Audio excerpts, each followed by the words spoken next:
غامدہ ایک ایسی عورت تھی جو زنا کے گناہ میں ملوث ہو گئی تھی۔ اس عورت نے جب یہ گناہ کیا تو اس کے دل میں بے پناہ پشیمانی پیدا ہوئی۔ وہ جانتی تھی کہ اس نے ایک بہت بڑا گناہ کیا ہے اور وہ اپنی غلطی پر شدید شرمندہ تھی۔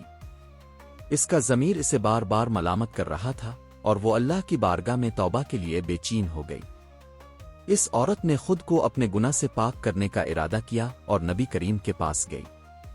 وہاں جا کر اس نے اپنے گناہ کا اقرار کیا اور کہا، اے اللہ کے رسول، میں نے زنا کا گناہ کیا ہے، مجھے پاک کر دیں۔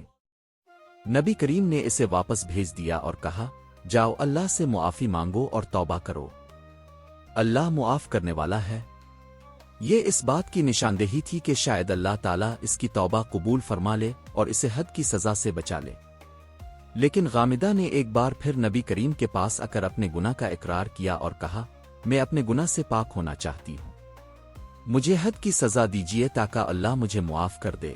نبی کریم نے پھر اسے کہا کہ شاید تمہیں اپنے گناہ پر شرمندگی ہو، لیکن وہ عورت اپنے گناہ پر بہت زیادہ پختہ تھی اور چاہتی تھی کہ اس کا گناہ اللہ کے سامنے ختم ہو جائے۔ حاملہ ہونا۔ جب نبی کریم نے دیکھا کہ اس کی توبہ سچی ہے تو اپنے اسے حد کی سزا دینے کا فیصلہ کیا، لیکن جب معلوم ہوا کہ وہ عورت حاملہ ہے تو نبی کریم نے فرمایا، اب تم واپس جاؤ اور بچے کو جنم دو، جب بچہ پیدا ہو جائے تب آنا۔ چند ماہ بعد جب اس عورت نے بچے کو جنم دیا تو وہ پھر نبی کریم کے پاس آئی اور کہا، اب میں نے بچہ پیدا کر لیا ہے، مجھے پاک کر دیجیے۔ نبی کریم نے فرمایا، ابھی بچہ چھوٹا ہے، اسے دودھ پلانے کا وقت ہے، جاؤ اور بچے کو دودھ پلاؤ، جب وہ دودھ پینا چھوڑ دے تب واپس آنا۔ جب بچہ دودھ چھوڑ چکا تو غامدہ بچے کو لے کر نبی کریم کے پاس آئی۔ اس بچے کے ہاتھ میں ایک روٹی کا ٹکڑا تھا جو اس بات کی نشانی تھی کہ اب بچہ دودھ چھوڑ چکا ہے۔ اس عورت نے کہا، اب میں اپنے گناہ سے پاک ہونا چاہتی ہوں۔ نبی کریم نے اس عورت پر حد جاری کرنے کا حکم دیا۔ جب اسے سنسار کیا جا رہا تھا تو حضرت خالد بن ولید رضی اللہ عنہ نے غصے میں آ کر اس پر پتھر پھینکا جس سے خون کا چھینٹا ان کے چہرے پر آیا۔ حضرت خالد رضی اللہ عنہ نے اس عورت کو برا بھلا کہا۔ اس پر نبی کریم نے حضرت خالد رضی اللہ عنہ کو روک دیا اور فرمایا، اے خالد، ایسا نہ کہو۔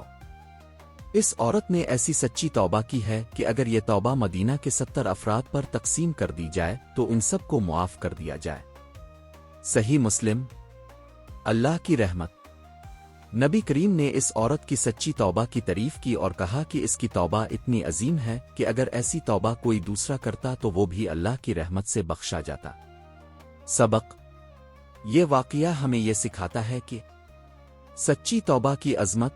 اللہ تعالیٰ کے نزدیک سچی توبہ اتنی عظیم ہے کہ چاہے کوئی کتنا ہی بڑا گناہ کیوں نہ کر لے، اگر وہ دل سے اللہ کی طرف رجوع کرے تو اللہ اسے معاف فرما دیتا ہے۔ اللہ کی رحمت ہر چیز پر غالب ہے اور وہ اپنے بندوں کو معاف کرنے کے لیے بے تاب رہتا ہے، بشرطے کہ بندہ سچے دل سے توبہ کرے۔ عزت نفس اور ایمانی غیرت۔ اس عورت نے اپنی عزت اور زندگی داؤ پر لگا کر اپنے گناہ کو مٹانے کی کوشش کی، جس سے یہ ثابت ہوتا ہے کہ اللہ کے سامنے ندامت اور اپنی اصلاح کے لیے کی گئی سچی توبہ کتنی قیمتی ہوتی ہے۔ یہ واقعہ ہمیں یہ بتاتا ہے کہ گناہ چاہے جتنا بڑا ہو، اللہ کی رحمت ہمیشہ اس سے بڑی ہوتی ہے۔ توبہ کا دروازہ ہر وقت کھلا ہے جب تک انسان زندہ ہے۔